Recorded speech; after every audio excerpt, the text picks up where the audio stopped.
News when you want it with Bloomberg News Now. I'm Denise Pellegrini. Ukraine's President Vladimir Zelenskiy says he will meet with President Trump next week to try to persuade the U.S. administration to join a security guarantees framework to end the war between Russia and Ukraine. Zelenskiy says he has prepared the basis for security guarantees that Europe is ready to adopt. And he says sanctions against Russia will also be discussed. President Trump indicating the situation, though, between Ukraine and Russia remains challenging. President Putin and President Zelenskiy, they hate each other to a level that you wouldn't believe, so they're having a little bit of a problem with that. Russia launched a large-scale deadly missile and drone attack targeting regions across Ukraine early today. Ukraine's military says its drones overnight struck two large Russian oil refineries used by the Russian army in northwest Russia.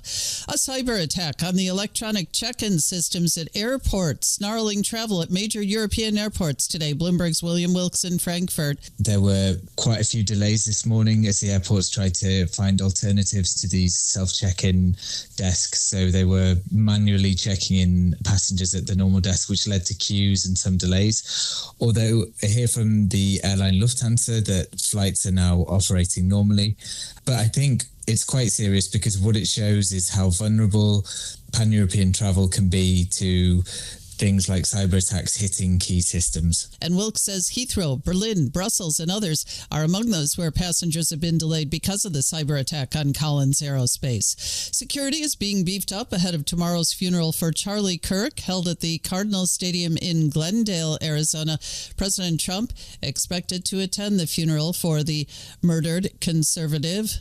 Senator Ted Cruz criticizing FCC Chair Brendan Carr, meantime, saying Carr's actions to pressure Disney ABC to remove Jimmy Kimmel because of his comments about Kirk and Republicans were mafioso behavior. If the government gets in the business of saying what you, the media, have said, we're going to ban you from the airwaves if you don't say what we like, that will end up bad for conservatives. President Trump, though, rejecting Cruz's criticism, saying he thinks Carr is a great American patriot.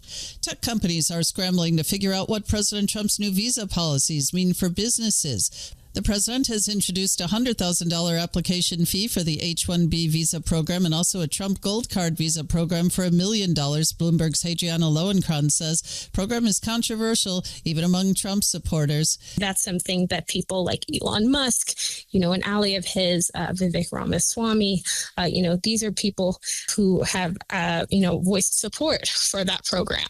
Whereas you have other people and this more to the right, MAGA faction of his base that are against that. Meantime, Lowenkron also says President Trump is talking about a new platinum level card that would cost $5 million and allow the holder to come to the U.S. for up to 270 days a year without being subject to U.S. taxes on non-U.S. income. Commerce Secretary Howard Lutnick saying the programs could bring $100 billion in revenue. Democrats in Congress are weighing the risk of a government shutdown to slow President Trump's agenda. Bloomberg's Amy Morris reports from Washington. Democrats are under pressure from their base to prevent a spike in Obamacare premiums and reverse deep cuts to Medicaid enacted in Trump's tax and spending cut legislation. And just enough moderate Republicans are now expressing worry about expiring Obamacare subsidies and Trump's cuts to medical research to make a partisan deal seem possible. Now, a shutdown is possible October 1st, but once it starts, there may be no easy way out, especially if President Trump decides to use the shutdown to exert more executive authority. In Washington, Amy Morris, Bloomberg Radio. Democrats and Republicans yesterday blocked the other party's rival plans to provide temporary funding, and President Trump said a government shutdown is likely. The Bureau of Labor Statistics postponing the release of 2024 consumer expenditures annual data. It was scheduled for this coming Tuesday. The Bureau saying on its website the release will be rescheduled later.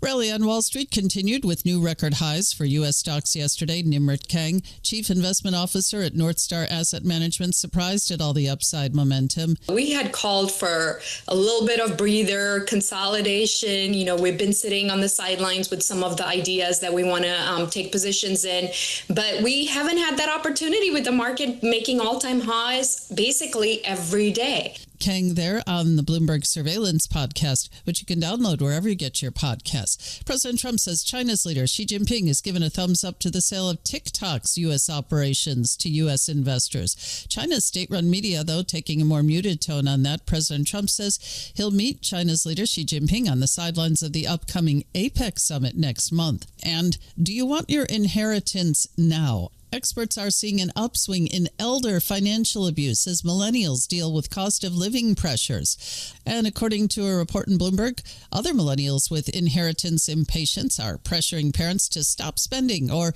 even asking them to give them some of their inheritance money now. But here's something else to think about. Millennials are, on average, nearly a third richer than baby boomers were at a similar point. To read more about all this, check out Bloomberg Weekend, a collection of essays, reviews, interviews, and stories that explore the fascinating places where finance, life, and culture meet. All on Bloomberg.com/weekend edition. And that's news when you want it. With Bloomberg News Now, I'm Denise Pellegrini. This is Bloomberg.